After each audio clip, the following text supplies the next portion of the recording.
வணக்கம். நான் உங்கள் அன்பான சயின்டிபிக் வேதிக் அஸ்ட்ராலஜர் அஸ்ட்ரோரஞ்சி பேசுகிறேன். நல்லது நினைப்போம், நல்லதே நடக்கும். தொடர்ந்து நம்மளுடைய சேனலில் வரக்கூடிய வீடியோஸ்லாம் பார்த்துட்டு இருப்பீங்க நம்புறேன். சயின்டிபிக் வேதிக் அஸ்ட்ராலஜி முறையில் எந்த விதத்திலும் மிகைப்படுத்தாமல் உள்ளதுள்ளவாறு பார்த்து கொண்டிருக்கிறோம். அந்த வகையில் சிம்ம ராசிக்காரர்களுக்கு ஜூன் 2025 எத்தகைய ஒரு மாதமாக இருக்க போகுதுங்கிறது பார்க்க போகிறோம். எப்படி இந்த ஆண்டு கிரகம் என்று சொல்லப்படுகிற குரு, சனி, ராகு, கேதுகள் இருக்கிறது, அந்த அமைப்புகள் என்ன, சஞ்சாரங்கள் எப்படி போய்கொண்டிருக்கிறாங்க, அது மூலமாக என்ன பலாபலன்கள் எதிர்பார்க்கலாம், அதுவும் இல்லாமல் மாத கிரகங்கள், அதாவது குறிப்பாக பார்த்தீங்கன்னா சிம்ம ராசியோட அதிபதியே சூரியனே எப்படி இருக்கிறார், புதன், செவ்வாய், சுக்கிரனுங்கிற மாத கிரகங்கள் எப்படி இருக்கிறார்கள், அதை வைத்து நம்ம அந்த சிம்மராசிக்காரர்களுக்கு ஜூன் மாதம் எப்படி இருக்க போகுதுங்கிறது நம்ம பார்க்க போகிறோம். அறிவியல் சார்ந்த முறையில் பார்க்க போகிறோம். நம்ம சேனலுக்கு ஃபஸ்ட் டைம் வரவங்க மறக்காமல் சப்ஸ்கிரைப் பண்ணுங்கள். தொடர்ந்து நம்மளோட வீடியோஸ்லாம் அடையும்.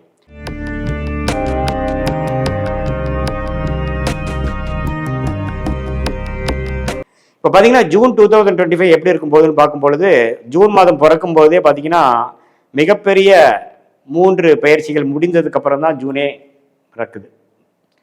அதாவது மார்ச் 29 சனி பயிற்சி, மே 14 குரு பயிற்சி, மே 19 ராகு கேது பயிற்சி முடிவுற்றது.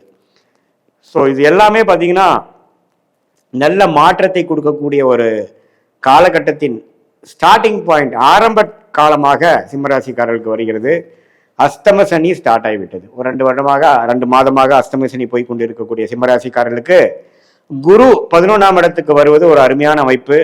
ஸோ மாதத்தின் முதலே பார்த்தீங்கன்னா குரு 11ஆம் இடத்திலும், சனி 8ஆம் இடத்திலும், ராகு 7ஆம் இடத்திலும், கேது ராசிக்குள்ளேயும் இருந்து ராகு குருவால் பார்க்கப்படுகிறார். ஸோ இத்தகைய ஆண்டு கிரகத்தின் சஞ்சாரம் வைத்து பார்க்கும் பொழுது ஓரளவுக்கு அஸ்தம சனி இருக்கிறதுனால சில விஷயங்களாக கேர்ஃபுல்லாக இருக்கணும். வண்டி வாகனத்தில் போகும்போது கேர்ஃபுல்லாக இருக்கணும். குடுக்கல் வாங்கல கேர்ஃபுல்லாக இருக்கணும். பேராசைப்படக்கூடாது.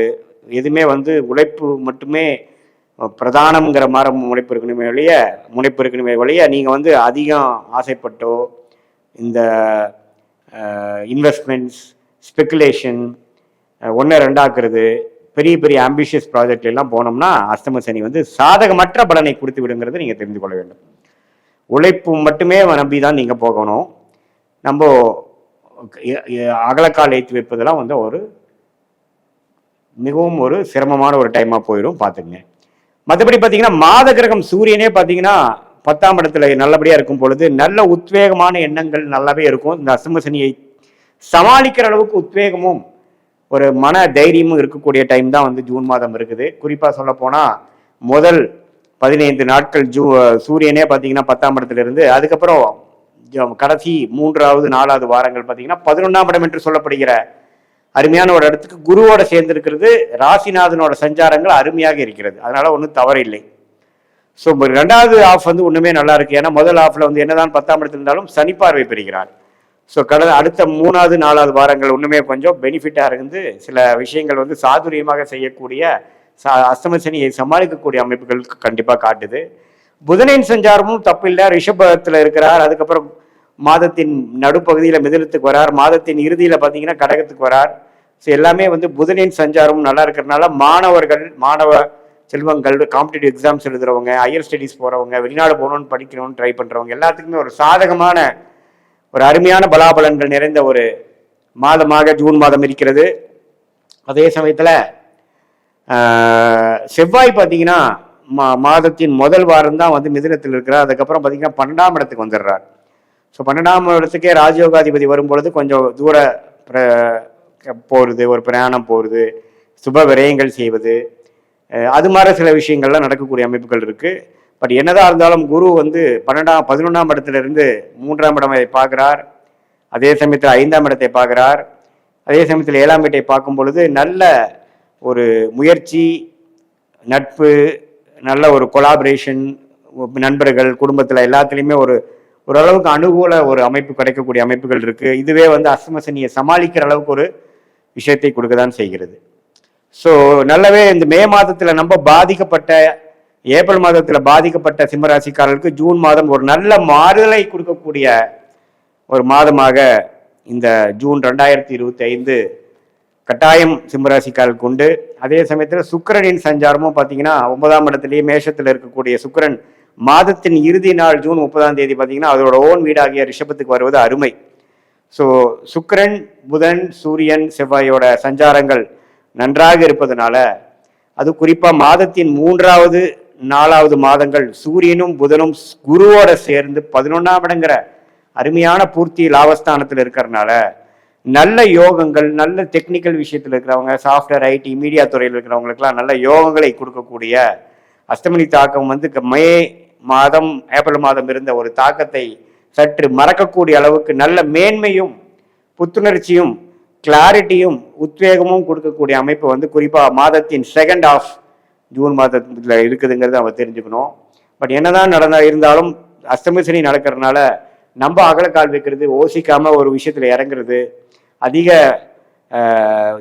பழக்கம் இல்லாதவர்களோட சேர்ந்து பழகிறது, உடனே ஒரு முதலீடு செய்யறது, ஒரு அதிக ஆசைப்பட்டு ஒரு ஸ்பெகுலேஷன்ல போகிறது, அதெல்லாம் வந்து தவிர்க்கப்பட வேண்டும் என்பதை நான் சிம்மராசிக்காரர்களுக்கு நான் கேட்டுக்கொள்கிறேன். ஏன்னா அஷ்டம சனி பார்த்தீங்கன்னா கொடுக்குற மாதிரி கொடுத்து எடுக்கிற மாதிரி எடுக்கக்கூடிய அமைப்புகள் இருக்கும். ஏன்னா சனி 8ஆம் இடத்துக்கு வரும்பொழுது சில இது மாதிரி உபாதைகள் கொடுக்கும். குறிப்பாக 7ஆம் இடத்துல ராகு வரும்பொழுது ஒரு அந்நியர்னால சில விஷயங்கள், பிரச்சனைகள், அது மாதிரி விஷயங்கள் வரும். ஆனால் குரு பார்வை பெறுவதனால காதல் திருமணங்கள், கலப்பு திருமணங்கள்லாம் அருமையாக நடக்கக்கூடிய ஒரு மாதமாக ஜூன் மாதம் இருக்குது.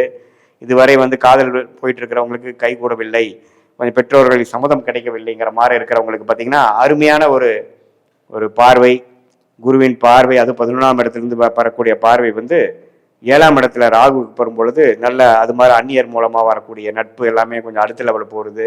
பிஸ்னஸ்லையும் பார்த்தீங்கன்னா வெளிநாடு தொடர்பு, வெளிநாடு மூலமாக அந்நிய செலாவணியில் சம்பாதிக்கிறது, டாலர்ஸை சம்பாதிக்கிறவங்க, இம்போர்ட் எக்ஸ்போர்ட் பிஸ்னஸ் பண்ணுறவங்களுக்கு எல்லாமே ஒரு சாதகமான ஒரு அருமையான ஒரு நிலைமையை கொடுக்கக்கூடிய ஒரு சிம்ம ராசிக்காரர்களுக்கு இந்த கிரகத்தின் அமைப்புகள் வந்து ஜூன் மாதத்துக்கு கண்டிப்பாக உண்டு. இது ஒரு பொதுவான பலனையை தவிர உங்களுடைய ஜென்ம ஜாதகத்துல எத்தகைய ஒரு அமைப்புகள் போய்கொண்டிருக்கிறது, தசாபுக்திகள் எப்படி போய்கொண்டிருக்கிறது, அதுல பாத்தீங்கன்னா இப்போ என்ன லக்னத்துல பிறந்தீங்க, லக்னாதிபதி எப்படி இருக்கிறார், என்ன தசை போகுது, எந்த புக்தி போகுது, அதெல்லாம் இப்போ கோச்சாரத்துல எது மாதிரி அமைப்புகள் இருக்குதுங்கிறதெல்லாம் ஒன்று சேர்த்து பார்க்கும் பொழுது உங்களுடைய நெக்ஸ்ட் ஃபியூ மந்த்ஸ் எப்படி இருக்க போகுது, அடுத்த ஃபியூ இயர்ஸ் எப்படி இருக்க போகுது, long term and short term ஃபியூச்சரையும் பார்த்துட்டு அதுக்கு தகுந்த மாதிரி நீங்கள் முடிவுகளை எடுக்கும் பொழுது, நீங்கள் கர்மா என்ன சொல்லுகிறதோ அதுக்கு தகுந்த முடிவுகள் எடுக்கும் பொழுது வீண் விரயங்கள், வீண் சமய விரயங்கள், வீண் பண விரயங்கள்லாம் இல்லாமல் உங்களுடைய பொட்டென்ஷியலை நீங்கள் ரீச் பண்ணி தக்க சமயத்தில் தக்க முடிவுகளை எடுத்து